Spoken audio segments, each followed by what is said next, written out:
Hey guys, welcome back to another Spy Family Sunday. Today I'm here to review the latest chapter of Spy Family, chapter 85. And personally, this chapter did feel a little short to me, but I think that's mostly because it was majority action and sort of winding down what's happening right now. I'm definitely not going to say that this was a conclusion just because this chapter sort of leaves off on a cliffhanger. So I just want to say I really do appreciate all the support I have been getting on my channel. I am still doing the giveaway, so I want to remind everybody about that. It's a $50 Crunchyroll gift card. I will be announcing the winner for on August 1st. So if you have not entered, all you have to do is subscribe, like the videos, and leave me a comment because I do like discussing these chapters after they drop. So the chapter starts off with Yuri coming to. His captain is there. A woman named Chloe is there, and she's like, Lieutenant, wake up. She's sort of smacking him on the face. He abruptly gets up, and it's funny because he thinks that it's Yor, and he's like, Yor, and he sort of lunges at her, and she's like, I'm not your sister, bam, and she like hits him on the head. His captain is like, hey, no more injuries, we really don't want him to die. And so his captain is asking him how long he's been out. Yuri theorizes it's been about 15 minutes, which would have given Twilight plenty of time to get away at this point. And so his captain issues Yuri an order to get medical treatment. So Chloe helps him walk away from the scene, and Yuri's thinking to himself, why didn't Twilight kill me?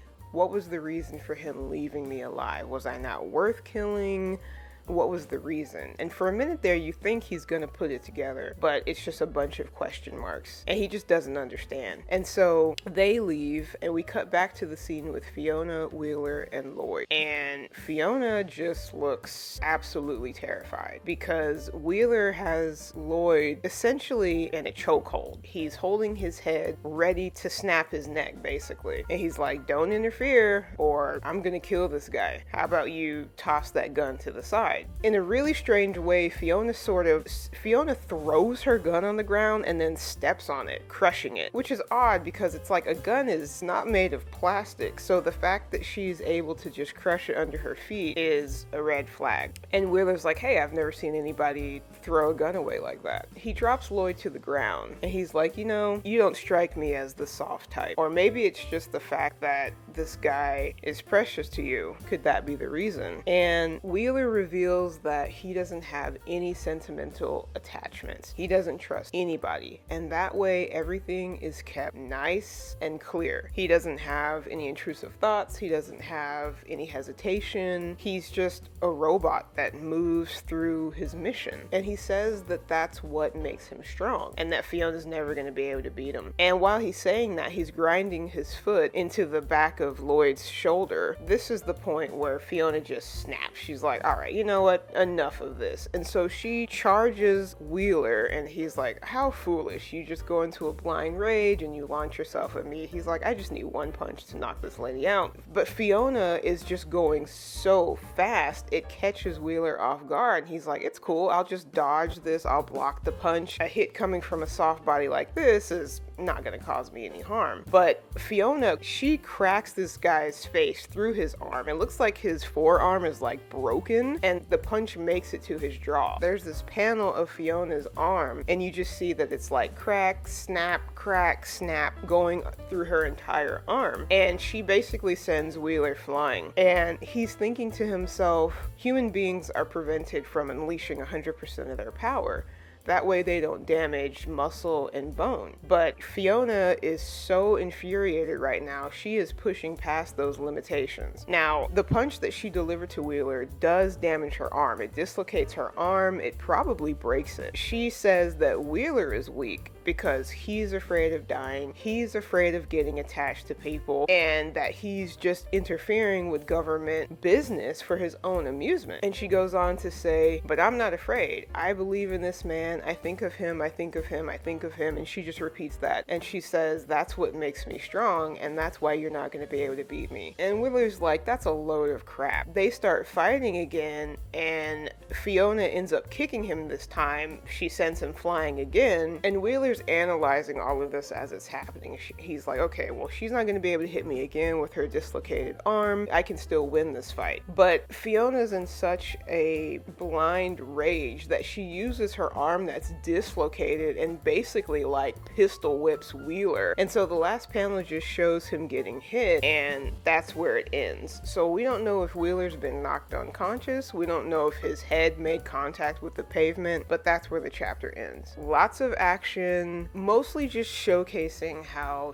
strong Fiona is when she lets those inhibitors fall to the wayside. It's pretty scary because a lot of people have been saying, oh, I want to see Fiona versus Yor, who's gonna win? I have no idea, because I mean, Fiona showed some pretty impressive stuff in this chapter, and she's willing to do whatever it takes to protect Lloyd. So you have two women that are very protective of him. Eventually we're going to see that. It's going to happen, and I'm glad we had this chapter so that we know what Fiona's working with, because it's genuinely scary. That was the chapter, a little short, but I'm glad Fiona did what she had to do. Now, I don't know if flying into a blind rage is the most tactical way to handle a fight. I wish that she was capable of these things without snapping, and I'm putting that in quotations because it seems like that's what happened. As far as my predictions for next chapter, it's really hard to know if Wheeler is down for the count. He seems to be. I mean, I know his arm is definitely broken. His jaw is swollen up, and now he's been pistol whipped by Fiona's dislocated arm. So I don't know if Fiona's going to be feeling the ramifications of this next chapter and she's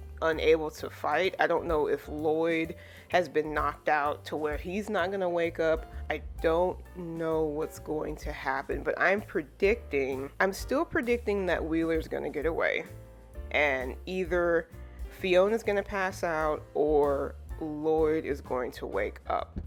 And another thing I forgot to mention is, why didn't Wheeler just take Lloyd's mask off? I don't understand. He was holding him, threatening to take the mask off, but he never did. So is all of this a bluff? I don't quite understand why he didn't reveal who Twilight was when he had the advantage. So there's something going on there. Either Wheeler already knows who Twilight is, or, it's like, what is his motivation? He's a very mysterious character, and I hope we get some backstory to this, because if you remember, Lloyd did say that he worked with Wheeler a long time ago. So maybe that's the reason why he didn't take his mask off, that he knows who Agent Twilight is. So that's a giant question mark. But the chapter was very intriguing, so can't wait for the next chapter. So yeah, thank you guys so much for listening to my review of chapter 85 of Spy Family. Again, if you're enjoying the content here, feel free to like, comment, and subscribe. And until next time, remember to be awesome and stay true.